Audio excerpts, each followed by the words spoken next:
Банки не хотят, чтобы вы знали, как работают кредитные карты, как пользоваться кредитками и не залазить в долги, и как пользоваться платными кредитными картами и не платить за них. Им выгодно, чтобы вы держали большой баланс на кредитной карте, платили проценты на этот баланс и не оплачивали его никогда. Досмотрите это видео до конца, и вы больше никогда не будете платить банкам, а будете пользоваться банками для своей выгоды. Есть 4 основных правила пользования кредитными картами. Первое – это если вы человек, который живет на все, что зарабатывает, или вы тратите даже больше, чем вы зарабатываете, то вам нужно забыть про кредитные карты. Все, навсегда, 100%. Если вы не забудете про них и будете ими пользоваться, то вы закончите тем, что вы будете снимать с нее все больше и больше, жить в долг и платить проценты на все, что вы сняли. А проценты на кредитных карточках очень большие, от 20 до 22%. Поэтому вы просто попадете в долговую яму и будете работать на то, чтобы оплачивать только проценты на ваш баланс, а не сам баланс. Поэтому, если у вас есть кредитка, и вы тратите больше, чем зарабатываете, выбросьте ее, все, оплатите и выбросьте. Если у вас ее нет, она вам и не нужна, не берите ее. Второе правило – это если вы не такой человек и вы умеете контролировать свои затраты, то вам нужно понять самое главное, что кредитная карта, она создана не для того, чтобы вы брали у нее деньги в долг. Это ваша страховка на все случаи жизни. Что я имею в виду? Если вы пошли в магазин, что-то купили, или онлайн что-то купили, и вас обманули, не дали товар и так дальше, вы всегда можете пойти в мобильное приложение банка, сделать диспьют транзакции, и банк вернет вам деньги. Если вы также купите с дебет-карты, то вы не сможете сделать диспьют во всех банках и во всех ситуациях. Там очень большие ограничения. А если вы сделали это с кредитки, вам тут же банк возвращает деньги, no questions asked, и вы в безопасности. То же самое касается, если вашу информацию своруют. Если мошенники своровали и использовали ваши данные, и потратили сколько угодно денег с вашей кредитки, вы звоните в банк, говорите, что случилась такая ситуация, банк возвращает вам все деньги, останавливает все платежи и дает вам новую карточку. Если такая же ситуация случится с вашей дебет-картой, вы не защищены. Некоторые банки дают вам эту защиту, некоторые не дают, но есть шанс, что вы будете не защищены, а с кредиткой у вас нет такого шанса. Третье правило – это всегда в 100% случаев оплачивайте баланс до дедлайна. Как работает дедлайн? Раз в месяц банк делает стейтмент, в котором он говорит, за последние 30 дней вы использовали такую-то сумму денег. Вам нужно ее полностью оплатить до такого-то числа. Вам нужно открыть ваш стейтмент, посмотреть, какое же это число, и оно больше не будет меняться, оно будет всегда то же самое. И каждый месяц до этого числа оплачивать весь баланс полностью 100%. Никаких исключений. Есть баланс, оплатили его, все.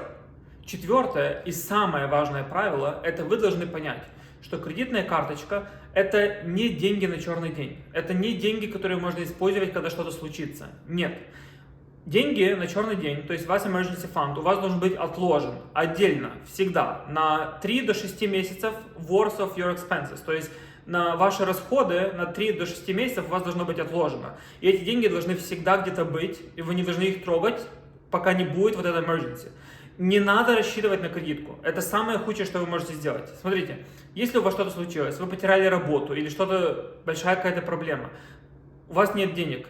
Если вы используете кредитку, чтобы жить на эти деньги, пока у вас эти проблемы, вы будете платить огромные проценты, а работы у вас дальше нет, правильно? Получается, что вы даже не будете оплачивать эти проценты, они будут только нарастать, и вы просто попадаете в эту большую долговую яму. Никогда нельзя рассматривать кредитную карту как деньги, которые можно использовать на черный день. Никогда. 100% времени в вашей жизни у вас должен быть всегда emergency fund на 3 до 6 месяцев ваших expenses, без исключения. Если у вас этого нет, вы находитесь в финансовой опасности, и вам нужно сделать все, что вы можете, чтобы у вас это было как можно быстрее. Теперь, зачем вообще пользоваться кредитной карточкой? Есть несколько причин, зачем это нужно делать. Первое – это безопасность. Вы получаете страховку на ваши покупки, вы можете легко сделать диспьют транзакцию. Второе – это кэшбэк. Вы будете получать кэшбэк в зависимости от вашей кредитной карточки от 1 до 5%.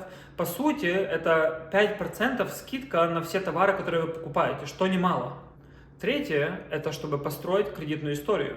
В Канаде и в США кредитная история очень-очень важна. Вам 100% нужно ее построить, поэтому вам нужно пользоваться кредиткой и нужно набрать хотя бы 600-650 очков кредитного рейтинга. И четвертое – это разные бенефиты, которые предлагают разные кредитные карточки. Каждый банк предлагает свои бенефиты. Например, отдельный лаунж, когда вы ждете самолет в аэропорту. Например, отдельная линия, чтобы зайти в самолет без очереди. Например, какие-то бесплатные напитки и много разного. Каждый банк придумает себе свои бенефиты, чтобы привлечь клиентов. Поэтому, если вам какие-то эти бенефиты важны, то это как причина, почему вы должны пользоваться кредитной карточкой. А если никакие из этих бенефитов вам не важны, то первые 3 это достаточно, чтобы вы точно ею пользовались. Так как же пользоваться платной кредитной карточкой бесплатно? Очень просто. На самом деле каждый банк имеет акцию, которая говорится, первый год пользования кредитной карточкой платной, он является бесплатной. То есть они делают вам waive первого платежа.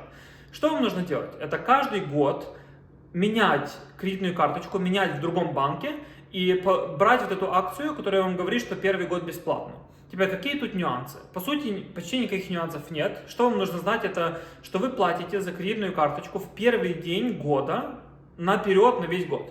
Поэтому, если вы сегодня берете карточку в каком-то банке, поставьте себе напоминание в календаре на 11 месяцев и 2 недели, чтобы вы понизили эту карточку, то есть сделали downgrade с платной на бесплатную и взяли себе новую платную в другом банке.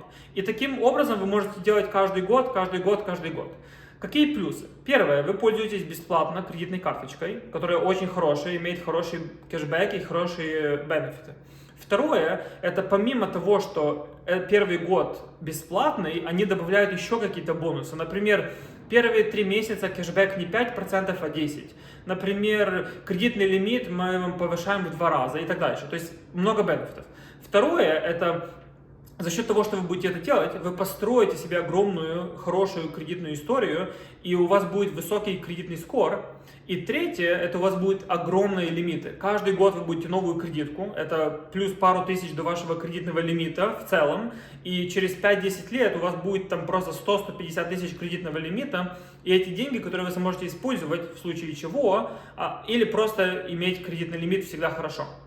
Я вам сразу скажу, что я на самом деле так не делаю, то есть я не меняю карточку каждый год для того, чтобы за нее не платить. То есть я открываю карточки все каждый год, как нужно, но я не делаю это для того, чтобы не платить фи за ту первую. Почему? Потому что я не хочу возиться с этим, я не хочу следить, чтобы сделать downgrade вовремя и так дальше. И я также потом не хочу переделывать payment информацию во всех сервисах. То есть вы используете Netflix, у вас есть старая карточка. Если вы получили новую, вам нужно будет ее переподключить ко всем сервисам, ко всем платежникам. То есть я не хочу этим заниматься, поэтому я этого не делаю.